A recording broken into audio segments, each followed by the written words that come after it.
So hello everybody, welcome back with another video. So in this particular video we'll be discussing novels, right? Novel and its types. कितने types के novels होती हैं, novel actual में है क्या? इसके पहले हालांकि मैंने जेनरा पे वीडियो बना रखी है, ड्रामा, फिक्शन, नॉवल सब पे, ठीक है? तो उसे जाकर के देख लेना। बेसिक सी वीडियो है वो, किसी इंग्लिश लिटरेचर के एग्जाम की तैयारी के लिए वो फर्स्ट वीडियो हो सकता है, उसे आप अच्छे से देखोगे तो ये सारी चीज़ें अच्छे समझ में आएंगी। खैर आज की वीडियो में हम देखते हैं नॉवेल्स, ठीक है? नॉवेल्स के टाइप्स देखेंगे, जितने भी नॉवेल्स होते हैं, एपिस्टलरी, साइकोलॉजिकल, बिल्डेंस रोमन, फिक्रेस्क, सेंटिमेंटल, जितनी भी नॉवेल्स होती हैं, ठीक है? क्या होता है जब हम किसी भी नॉवेल को पढ़ रहे होते हैं, ठीक है, तो जब हम किसी एग्जाम पॉइंट ऑफ व्यू से क्वेश्चंस को पॉइंट्स को याद करते हैं, तो पॉइंट्स तो याद कर लेते हैं, लेकिन ये नहीं पता होता हमें कि आखिरकार ये, फॉर एग्जाम्पल अगर हम ले जॉन कीहोटी, जैसे कि लॉर्ड जिम नॉवेल भी है ना? तो अब ये जो पर्टिकुलर नॉवेल है, इसमें ये कौन सी नॉवेल है, और अगर कोई टाइप इनमें से निकल भी आता है लॉर्ड जिम का, ठीक है, कि फॉर एग्जांपल मान लो पिकरेस्क नॉवेल है, ठीक है, तो पिकरेस्क नॉवेल की एलिमेंट्स क्या हैं, क्यों इसे लॉर्ड जिम को पिकरेस्क नॉवेल की कैटेगरी में रखा गया है, ठीक है? इस तरीके से हम सारी चीज़ों को उसको देखेंगे डिटेल से, ठीक है? तो चलिए फिर स्टार्ट करते हैं आज की इस वीडियो को। और सभी जनरा पर ऐसी वीडियो हम मतलब प्रोवाइड कर रहे हैं, तो इसे जाकर के अच्छे से मतलब चैनल को सब्सक्राइब कर ले और जुड़े रहें। जो भी करना है कर लो यार, बस वीडियो को देखो बस। चलिए आगे बढ़ते हैं।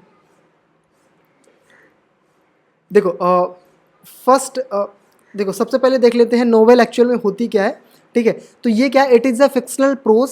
नोवेल एक्चुअल में फिक्शनल वर्क होता है, फिक्शनल समझते हैं, फिक्शन मतलब इमेजिनेशन, इमेजिनेटिव दुनिया, ठीक है? एक्सप्लोर द ह्यूमन एक्सपीरियंसेस, किसी भी ह्यूमन एक्सपीरियंसेस को बताता है। ये कैसे हो गया भाई, ठीक है? ये सीधा नहीं हो रहा। Through a series of events, जिसमें इवेंट्स जो होते हैं उनकी सीरीज के टाइम पे, it's a popular form of literature that use characterisation metaphor of support man blah blah बला जो भी है।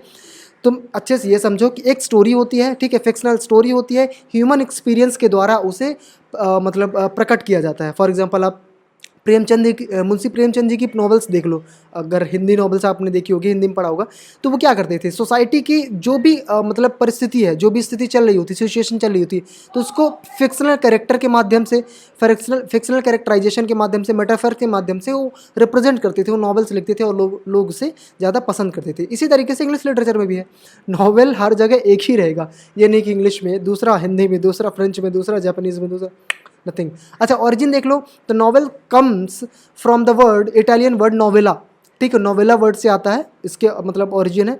नोवेला एक अलग अलग चीज़ होती है, ठीक है? इस पर मैंने शॉर्ट वीडियो बना रखी है, उसे जाकर के देख लेना, नॉवेल और नोवेला, विच मीन्स न्यू। इसका मतलब क्या होता है नोवेला का, न्यू या फिर न्यूज़ या फिर शॉर्ट स्टोरी, ठीक है? ये होता है ओरिजिन। क्वेश्चन पूछ लेगा, फॉर एग्जाम्पल पूछ लेगा कि नॉवेल वर्ड जो है ये किस लैंग्वेज से आता है, आप याद रखना इटालियन, ठीक है? कभी क्योंकि मोस्ट ऑफ द लिटरेचर में most of the terminal buds जो हैं, टर्म्स जो हैं, लैटिन से आई हैं, तो ये इटालियन वर्ड है, ठीक है, जो कि नोवेला से आया, तो ऐसे आप याद रख सकते हो। हाँ, अब ये एक चीज़ और, इंग्लिश में हालांकि नोवेल का जो कह सकते हैं आविष्कार, इन्वेंशन बहुत पहले हो गया था, लेकिन इंग्लिश में ट्रेडिशनली 18th सेंचुरी में आया था, ठीक है? 18th सेंचुरी में मतलब इंग्लैंड में या फिर इंग्लिश राइटिंग में नॉवेल इंक्लूड हुआ गया था, ठीक है? 18th सेंचुरी मतलब क्या, चलो अब देखो सबसे पहली नॉवल देखते हैं, टाइप्स पे आते हैं, ठीक है? मजाक की बात हो गई। एपिस्टलरी नॉवल एक्चुअल में होती क्या है, ठीक है? इस पे क्वेश्चन एमपी सेट से क्वेश्चन में पूछा था, नेट में क्वेश्चन पूछा था, तो इसमें क्वेश्चन पूछते रहता है, इसलिए आपको ध्यान से देखना चाहिए। एपिस्टलरी नॉवल एक्चुअल में होती क्या है, लेटर्स फॉर्म में होती है, लेटर्स फॉर्म में नॉवल होती है, मतलब एक कैरेक्टर होता है। फॉर एग्जाम्पल ये एक राइटर हो गया, ठीक है भाई, मैं राइटर का फेस बना देता हूँ, ये राइटर को, अच्छा बहुत सुंदर राइटर, तो ये राइटर हो गया।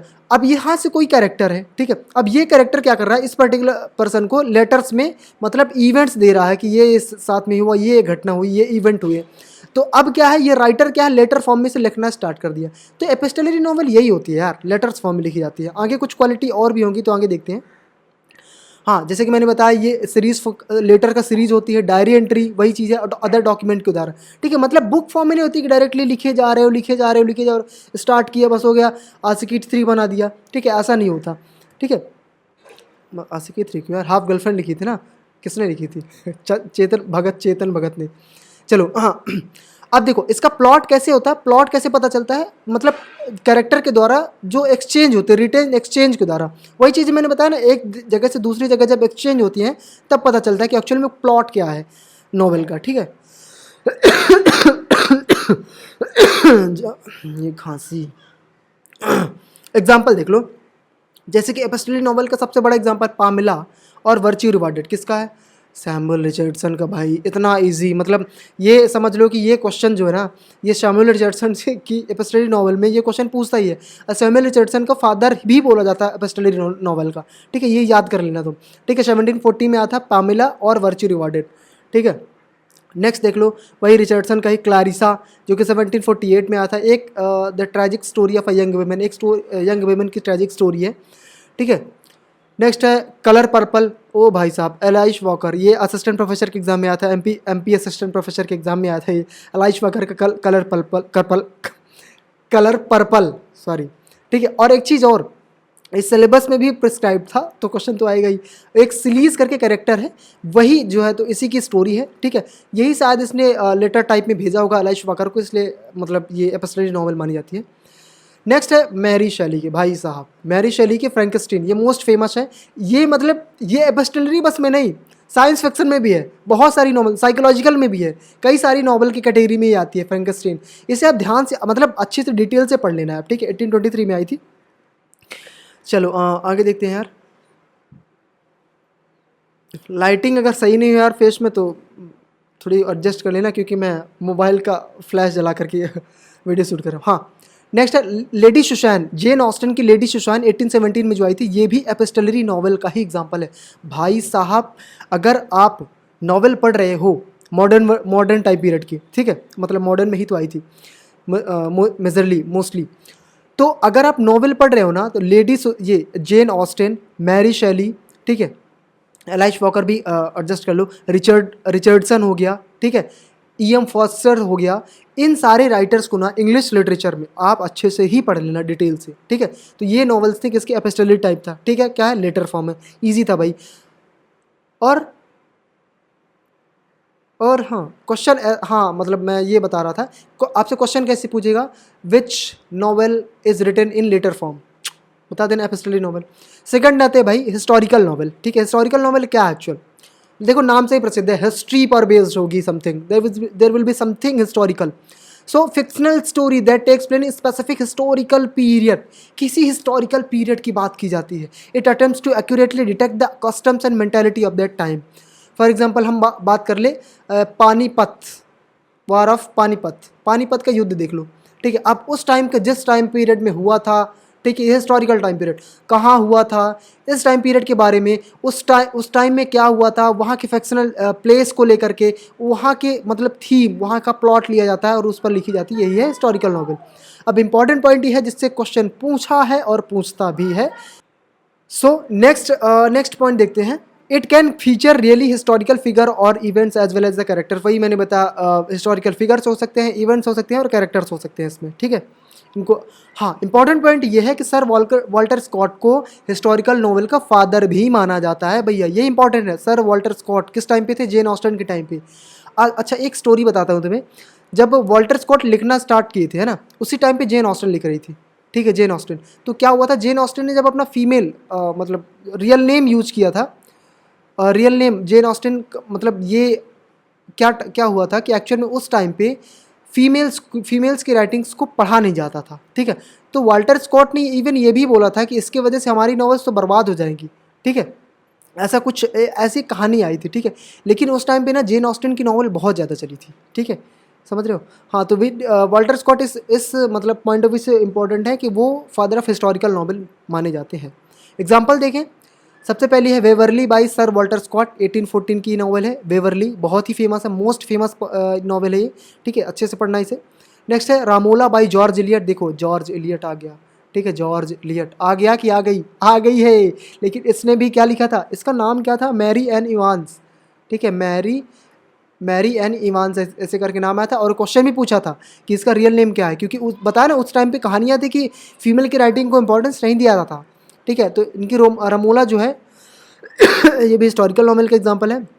Claudius by Robert Graves, Robert Grave करके है भैया, ये क्लॉडियस करके मतलब नॉवल लिखी है किसके बारे में, एक रोमन एम्पायर के बारे में, देखो वही हिस्टोरिकल एलिमेंट्स हैं। नेक्स्ट देखते हैं, ठीक है, हिस्टोरिकल समझ गए ना, ठीक है। गॉथिक नॉवल देखते हैं। गॉथिक नॉवल में कहानी क्या होती है कि एक्चुअल में type of European romantic fiction है, ये मिस्ट्रीज पर काम करता है, टेरिफाइंग एटमॉस्फेयर पर काम करता है। इसमें vampire, horror, werewolves, undead, zombies, dark lady, देख लो जॉम्बीज, मतलब ऐसी चीज़ें, समथिंग मिस्टीरियस, ऐसी चीज़ों पर ऐसी चीज़ों के एलिमेंट्स होते हैं इसमें, ठीक है। अब कुछ एग्जांपल्स देखते हैं, जैसे castle of Otranto, castle of Otranto by Horace Walpole, most famous novel है, ठीक है। ये से 100 मोस्ट नॉवेल्स में से इसे इंक्लूड किया गया है। फ्रैंकेस्टीन, देखो मैंने बोला था ना, फ्रैंकेस्टीन भाई साहब, फ्रैंकेस्टीन हर जगह छाई हुई है। फ्रैंकेस्टीन में एपिस्टलरी भी एलिमेंट था, गॉथिक नॉवेल भी है, ठीक है। मैरी शैली के द्वारा लिखी गई है, पता है 1818 में आई थी। जेन आयर, जेन आयर किसकी है? शार्लोटी ब्रॉन्टी की, ठीक है। जेन आयर ये गॉथिक नॉवेल है, ये भी 1847 में, ठीक है। फिर है the mysteries of Udolpho, the mysteries of Udolpho by Ann Radcliffe, Ann Radcliffe ने लिखा है the mysteries of Udolpho, most famous writer है और मोस्ट फेमस वर्क भी है, तो अच्छे से पढ़ लेना। अच्छा हाँ, एक चीज़ है, मैंने इसमें वही नॉवेल्स इंक्लूड करी है जो बहुत ही ज़्यादा इंपॉर्टेंट है और मतलब कह सकते हो फ्रिक्वेंटली एग्जाम्स में पूछे जाते हैं, समझ रहे हो। चलो, ब्लीक हाउस, चार्ल्स डिकेंस की ब्लीक हाउस मोस्ट फेमस है। 1853 कैसे आया? 1851 में आया था ना यार, शायद 51 में रिटर्न हुई थी, देख लेना, आप कंफर्म कर लेना इसकी क्रोनोलॉजी, ठीक है। चलो गॉथिक, अरे इतना जल्दी खत्म हो गया, ठीक है। पिकरस पे देखते हैं, गॉथिक क्या थी एक्चुअल में? गॉथिक क्या थी? वैम्पायर, जॉम्बीज, मतलब ऐसी चीज़ें, टेरिफाइंग एटमॉस्फेयर पर, हॉरर चीज़ों पर, इन पर मतलब थीम होती थी इसकी। पिकरेस्क नॉवल, हाँ तो देखते हैं क्या। Picaresque novel is a type of adventure, एक एडवेंचरिंग नॉवल होती है, एडवेंचरिंग फिक्शन होती है, that tells the story of a roguish low बॉन्ड कैरेक्टर, लो बॉन्ड कैरेक्टर होता है who survives in corrupt society, जो कहाँ करप्ट सोसाइटी में मतलब सर्वाइव करता है। एग्जाम्पल्स अभी बताऊंगा तो आप रिलेट कर पाओगे, ठीक है, अगर आपने उन नॉवेल्स को पढ़ी होगी। In corrupt society by using his wits and sometimes criminal acts, for example देख लो। अच्छा, पिकरेस्क नहीं और भी कुछ है? हाँ भाई, ये पिकरेस्क नॉवल जो है स्पेनिश वर्ड से आया है, पिकारो से, ठीक है। पिकारो, पिकासो सुना था यार, पिकारो क्या है, ठीक है। तो स्पेनिश वर्ड था एक पिकारो, उसी से डिराइव्ड होकर के आया है क्या? पिकरेस्क, ठीक है। पिकारो का मतलब क्या होता है? कनिंग और मेलिशियस, कनिंग समथिंग चतुराई, ओ भाई साहब, ठीक है। आज देखो अब देखो कंफ्यूज कर सकता है, क्योंकि मोस्ट ऑफ द टर्म्स मैंने बताया लैटिन से पूछे जाते हैं। अभी कुछ देर पहले एपिस्टलरी वाला पूछे, एपिस्टलरी ना था ना, नहीं नॉवेल, मेन नॉवेल का जो वर्ड था नोवेला, वो किससे आया था? वो आया था, लो मुझे ही भूल गया, स्पेनिश नहीं था यार, लैटिन हो गया, फ्रेंच हो गया, इटालियन, इटालियन, इटालियन था, ठीक है। लेकिन ये पिकरेस्क किससे आया है? स्पेनिश से आया है, ठीक है। तो इस तरीके से आपको ये टर्म्स को याद रखना है, कहाँ से आए हैं भैया, क्योंकि क्वेश्चन बनते हैं इनसे, ठीक है। Picaresque is style of an episodic prose narrative with elements of comedy and satire, इसमें कॉमेडी भी होती है, सटायर भी होता है, ठीक है। ये एलिमेंट्स आप याद रखना, ठीक है। क्वेश्चन बना देता है कि ये एलिमेंट्स किस नॉवल में पाए जाते हैं, नॉवल के फॉर्म लिख देगा, ठीक है। तो कॉमेडी और सटायर सब पाए जाते हैं। Picaresque genre originated with Spanish novel, सबसे पहली पिकरेस्क नॉवल कौन सी थी? लाजारिल्लो, क्या भैया नाम बड़ा अजीब, Lazarillo de Tormes, Lazarillo de Tormes, Spanish, क्योंकि स्पेनिश से ही आया है, ठीक है। 1554 में लिखा गया था, तो मैंने बताया ना, देखो स्पेनिश में लिखी गई थी, लेकिन इंग्लिश में कब आई है? इंग्लिश में आई है 18th सेंचुरी में। अच्छा और भी है, the first picaresque novel in English is the unfortunate traveller और the life of Jack Wilton. तो पहली नॉवल का पिकरेस्क नॉवल कौन सी है? The unfortunate traveller, life of Jack Wilton, Thomas Nashe ने लिखी थी 1594 में, ठीक है। ये 1594 में कैसे लिखेगा? 18th सेंचुरी में आई थी।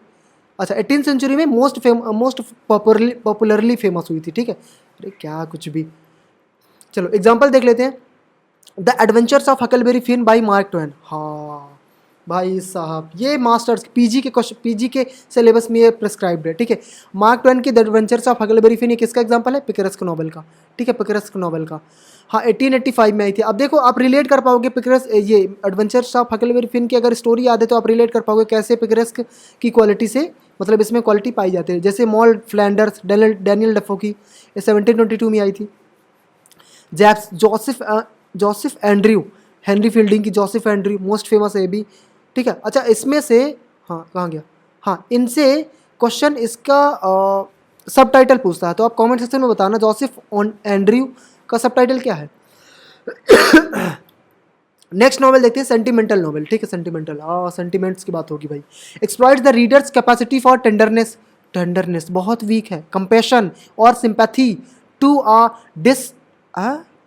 disproportionate degree by presenting a beclouded unrealistic, beclouded देखो मतलब unrealistic, beclouded मतलब धुंधला, unrealistic मतलब रियल नहीं, वो भी हो गया धुंधला, view of its subject, मतलब सेंटिमेंटल नॉवेल्स क्या होती है? कंपैशन पे बात करती है, सिंपैथी पे बात करते हैं, टेंडरनेस पर, कैरेक्टर की, ठीक है, कैपेसिटी ऑफ टेंडरनेस। और ये मतलब किस पर बात करती है, कैसे प्रेजेंट करती हैं? अनरियलिस्टिक व्यू, अनरियलिस्टिक धुंधला टाइप का। For example developed in 18th century genre, ये जनरा 18th सेंचुरी में डेवलप हुआ था, ठीक है। और it is also called the novel of sensibility. अच्छा, इसे ये भी बोलते हैं, नॉवल ऑफ सेंसिबिलिटी बोलते हैं। क्वेश्चन भी पूछ लेगा कि सेंटिमेंटल नॉवल को क्या बोलते हैं, तो नॉवल ऑफ सेंसिबिलिटी, ठीक है। ये एक्चुअल में पता क्या है, यहाँ पास कुछ दूसरी चीज़ थी, ये मैं जब टाइप कर रहा था ना तो टाइपिंग में थोड़ा एरर हो गया। एग्जाम्पल देखो, द विकार ऑफ वेकफील्ड गोल्डस्मिथ की बहुत फेमस है। विकार ऑफ गोल्डफील्ड 1766 में आया था। अगर ये नहीं याद हो रहा तो आप क्रोनोलॉजी याद कर लो। नेक्स्ट देखो, पामिला और वर्ची रिपोर्टेड, देखो ये अभी किस में आई थी, एपिस्टलरी में। अब किस में आ गई, सेंटिमेंटल में भी, ठीक है, रिचर्डसन की 1740 में आई थी। जेन ऑस्टन की सेंस एंड सेंसिबिलिटी, सेंस से ही नाम है तो सेंटिमेंटल नॉवल, ठीक है, जेन ऑस्टन की। अच्छा, अभी हमने पढ़ा कौन सी, एपिस्टलरी, है ना। तो एपिस्टलरी नॉवल पे जेन ऑस्टन की कौन सी नॉवल थी, सेंटिमेंटल एजुकेशन। सेंटिमेंटल एजुकेशन ये गुस्टाव फ्लॉबर्ट ने लिखी है। सेंटिमेंटल एजुकेशन 1869 में आया था, ठीक है। नेक्स्ट देख लेते हैं साइकोलॉजिकल नॉवल। साइकोलॉजिकल नॉवल ये क्या करती है, explores the mind and emotion of its characters. Character के माइंड्स और इमोशंस की बात करती है through complex characterisation and narrative techniques के द्वारा। Writer focuses on reason of the behaviour of the character. क्या करता है, रीजन पे फोकस करता है कि कैरेक्टर का जो बिहेवियर है नॉवल में, एक्चुअल में ऐसा है क्यों। ये साइकोलॉजिकल नॉवल का मतलब मेन थीम हो जाएगा, मेन फोकस हो जाएगा। एग्जाम्पल जैसे देख लो, lord of the flies William Golding की 1954 में आई थी। फिर देख लो the bell jar, Sylvia Plath की द बेल जार देख लो, ठीक है। मतलब ये क्या होता है कि एक्चुअल में जो कैरेक्टर है वहाँ, उस कैरेक्टर का उस पर्टिकुलर नॉवल में रोल क्या है और इमोशंस क्या चल क्या रहा माइंड में, वो साइकोलॉजिकली उस चीज़ पर फोकस करता है, ठीक है। Lord Jim by Joseph Conrad की ये नॉवल है लॉर्ड जिम, बहुत ही फेमस है, 1990 में आई थी। A portrait of a lady by Charlotte Bronte, ये मुल्कराज आनंद वाला नहीं है, ठीक है। Portrait of a lady by Charlotte Bronte 1874 में आया था। Crime and punishment by Fyodor Dostoevsky, नाम नहीं पता मुझे यार, पढ़ लेना जो भी है, ठीक है। मुझे नहीं आ रहा ये मैंने एक्स्ट्रा में लिख दिया था, एक्चुअल में ये तो पता है लेकिन ये पता ही नहीं मुझे, ठीक है। नेक्स्ट देखो, साइंस फिक्शन नॉवल, ये मोस्ट फेमस है भाई। इसमें एच जी वेल्स का बड़ा रोल है। H G Wales time machine के, भाई एच जी वेल्स ही तो हैं टाइम मशीन के इन्वेंटर, एच जी, हाँ। टाइम मशीन वर्ड भी इन्हीं ने दिया था, ठीक है। इन्होंने वर्ड भी एक नॉवल भी लिखी है टाइम मशीन के ही नाम से, ठीक है। तो साइंस फिक्शन पर बेस्ड होती है। Explore the potential consequence of scientific and technological advancement, इसमें टेक्नोलॉजिकल एडवांसमेंट या साइंटिफिक एडवांसमेंट की बात होती है, something scientific. Opinion futuristic setting, setting क्या होती है, फ्यूचरिस्टिक होती है, फ्यूचर की। टाइम ट्रैवल की बात होती है इसमें, स्पेस ट्रैवल की बात होती है, mind control, exploration of technology, criticism of present day, ठीक है। अच्छा, अगर आपने ट्वेल्थ में एनसीईआरटी पढ़ी है, ठीक है, तो एक टाइम ट्रैवल वाला चैप्टर होता है, टाइम ट्रैवल, ठीक है, थर्ड लेवल, उसमें भी यही कहानी रहती है, ठीक है। वो क्या होता है कि एक्चुअल में वहाँ ग्रैंड सेंट्रल स्टेशन पे दो स्टेशन होते हैं, लेकिन वो क्या करता है, वो रियलाइज कर लेता है ऐसे ये थर्ड स्टेशन होगा। तो क्या इसका एग्जाम्पल हो सकता है, साइंस फिक्शन क्या है कि नहीं, आप कमेंट सेक्शन में बताओ। देखो, it's sometimes called speculative fiction, इसे स्पेक्युलेटिव फिक्शन भी बोलते हैं, जैसे कि सेंटिमेंटल नॉवल को क्या बोलते हैं, सेंटिमेंटल नॉवल को भी क्या बताया मैंने, नॉवल ऑफ सेंटिमेंटल बोलते हैं, ठीक है, नॉवल ऑफ सेंसिबिलिटी, ठीक है। वैसे ही साइंस फिक्शन को स्पेक्युलेटिव फिक्शन बोलते हैं। H G Wales originated the word time machine, जैसे कि मैंने बताया, ठीक है। क्वेश्चन भी पूछ लिया था असिस्टेंट प्रोफेसर के एग्जाम, एमपी असिस्टेंट प्रोफेसर के या एमपी सेट के एग्जाम में था ये, ठीक है। एग्जाम्पल देख लो, time machine by H G Wells 1895 में आया था, मोस्ट फेमस था, असिस्टेंट प्रोफेसर वाले में ही था, हाँ। Brave new world by Aldous Huxley, इसने ब्रेव न्यू वर्ल्ड लिखा है, ठीक है। और वो फ्रांसिस बेकन का एडवांसमेंट ऑफ, ऐसा कुछ था ना, एडवांसमेंट ऑफ न्यू लर्निंग, तो वो किसका, इसी का एग्जाम्पल है। The war of the worlds H G Wells ने लिखा था, ये भी इसी का एग्जाम्पल है। A journey to the centre of the earth, ये भी इसी का एग्जाम्पल है, ठीक है। तो क्या मतलब इसमें थीम क्या थी, मतलब मेन थीम यह थी कि टाइम ट्रैवल की बात करता है, स्पेस ट्रैवल की बात करता है, माइंड कंट्रोल की बात करता है, टेक्नोलॉजी के एक्सप्लोरेशन की बात होती है, ठीक है। ये सारी चीज़ें इसमें मेन पॉइंट है, टाइम ट्रैवल, स्पेस ट्रैवल, ठीक है, साइंटिफिक इन्वेंशन। बिल्डेंस रोमन, ये भी बहुत ज़्यादा क्वेश्चन पूछे जाते हैं इससे, बिल्डेंस रोमन नोबल है क्या ये, ठीक है। बिल्डिंग्स रोमन क्या होती है, साइकोलॉजिकल एंड मोरल डेवलपमेंट होता है, साइकोलॉजिकल और मोरल डेवलपमेंट, ये चीज़ मैं उस वाले पे बोल दिया था, पिकरस पे बोल दिया था। इसमें क्या होता है कि यंग कैरेक्टर होता है और ये जैसे मेच्योर होता है ना, उसके बचपन से लेकर के एडल्टहुड तक की कहानी पूरी, उसके डेवलपमेंट कैसे होता है, क्या डेवलपमेंट होता है, और यही सारी चीज़ें जब एक नॉवल बताता है एक कैरेक्टर का, वही बिल्डिंग्स रोमन कहलाता। अभी आप मैं बताता हूँ तो एग्जाम्पल से आप समझ पाओगे, रिलेट कर पाओगे, ठीक है। इसमें एक चीज़ और है कि ये जर्मन वर्ड है, देख लो, ये जर्मन वर्ड है बिल्डिंग्स रोमन, जो बिल्डिंग से बना है, ठीक है। बिल्डिंग का मतलब होता है, मतलब बिल्डिंग और रोमन से बना है, दो वर्ड से। तो बिल्डिंग का मतलब होता है एजुकेशन या फिर फार्मिंग, और रोमन का मतलब होता है नॉवेल, ठीक है। तो एजुकेशन या फिर फॉर्म करना, बड़ा करना, ठीक है, समथिंग टू टीच। हाँ, this term was firstly coined by Karl Marxton, ठीक है। ये मार्गनस्टन, ये बंदा जो था, इसने क्वाइन किया था सबसे पहले इस टर्म को, क्या, बिल्डन्स रोमन टर्म, ठीक है। और कहाँ, it was his lecture at the university of Dorpat in 1890, ठीक है भाई। आगे देखते हैं, often in first person narrative, इसे मतलब कैसे लिखा गया था, फर्स्ट पर्सन नरेटिव में। अच्छा, इस पर मैंने शॉर्ट वीडियो डाली कि फर्स्ट पर्सन क्या होता है, नॉवेल्स में होती है ना, first person narrative, second person narrative, third person narrative, third point of view, ठीक है, third person point of view, ऐसे। तो इस पर शॉर्ट वीडियो मैंने बनाई है, जाकर के देख लेना आप, ठीक है। और एक चीज़ और, यूट्यूब में और इंस्टाग्राम पे भी फॉलो कर लेना, और क्योंकि उसमें भी शॉर्ट रील्स डालता हूँ, उसके साथ साथ स्टोरी के क्विज डालता हूँ भाई, पोस्ट डालता हूँ, ताकि तुम MCQs पे क्वेश्चन आंसर दे सको। तुम लोग फॉलो ही नहीं करते हो, ठीक है, कर लेना जाके, टाइम मिले तो। चलो, आगे क्या एलिमेंट्स हैं, theme of an love morality, हाँ, थीम इसकी लव और मोरालिटी, कमिंग आउट की बात है, कमिंग आउट वही हो गया, मतलब डेवलपमेंट, ठीक है।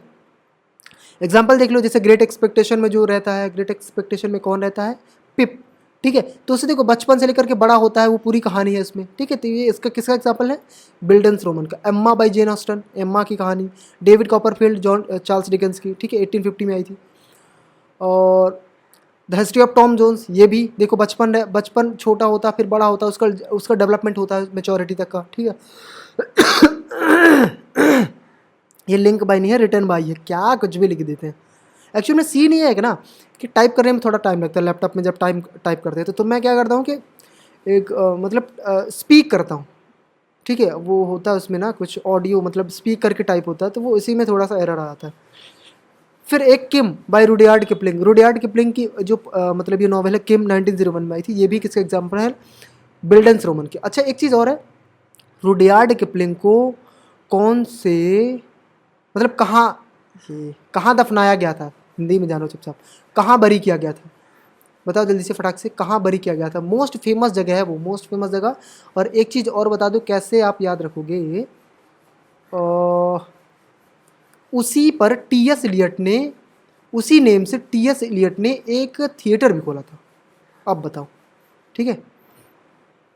उसी नाम से थिएटर था, और उसी नाम से मतलब ये बरीड करने वाली जगह थी। चलो ठीक है, बिल्डन्स रोमन हो गया। आगे देखिए, इरोटिक नॉवल, इरोटिक नॉवल तो समझते होगे, समथिंग अबाउट सेक्सुअल रिलेशनशिप, ठीक है, सेक्सुअल रिलेशनशिप और sexual experiences, often emphasising emotional and sensual aspects, ठीक है, सेंसुअल एस्पेक्ट्स पे।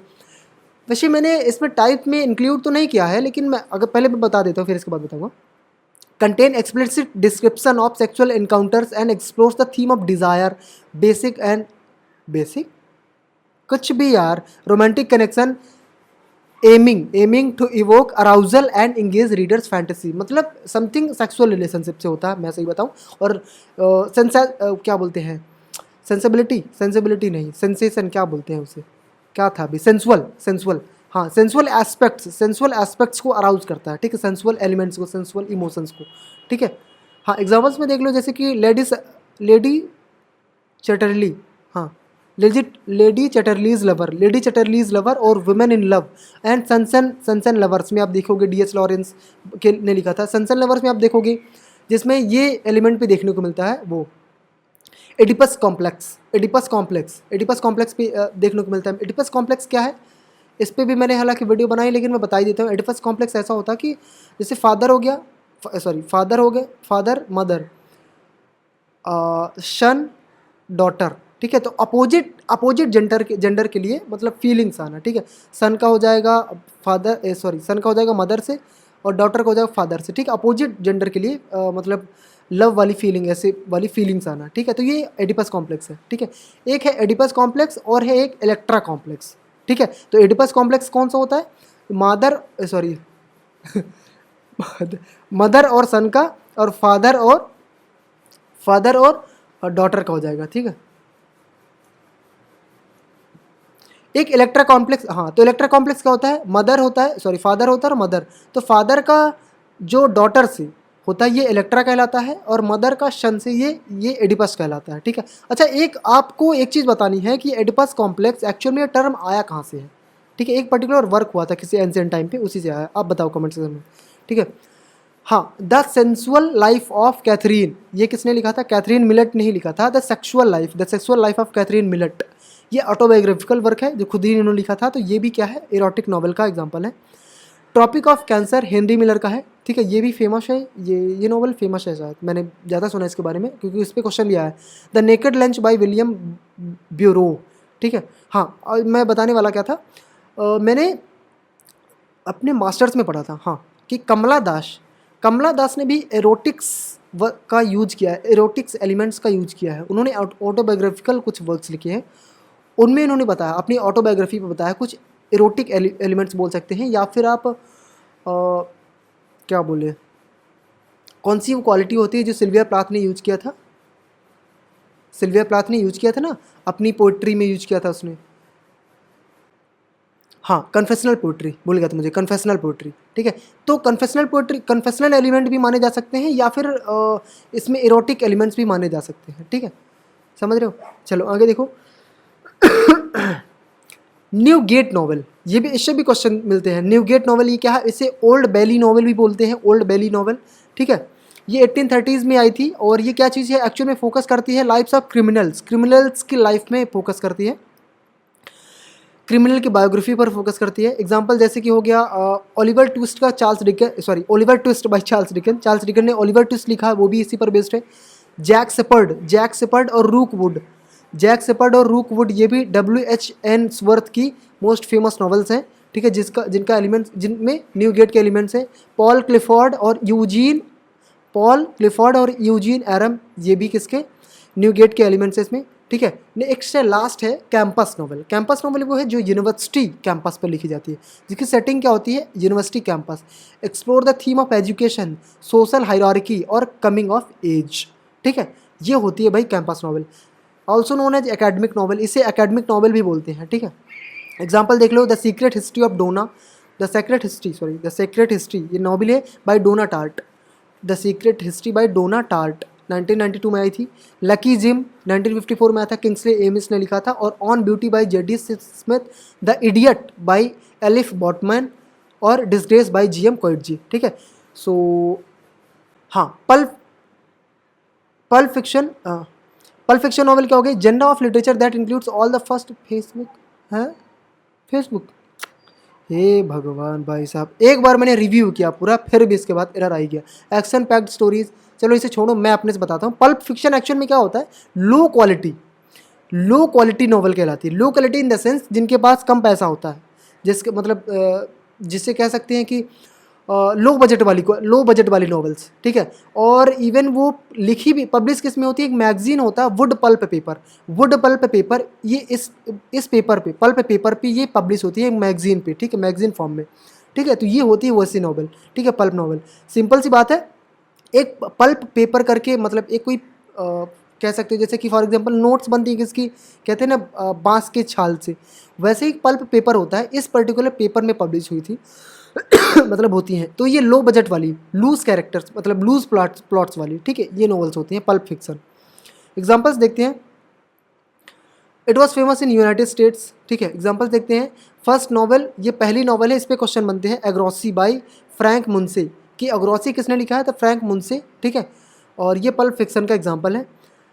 द प्रिंसेस ऑफ मार्स, ये लिखना भूल गया, हाँ, the princess of Mars by Edgar Rice Burroughs, ठीक है।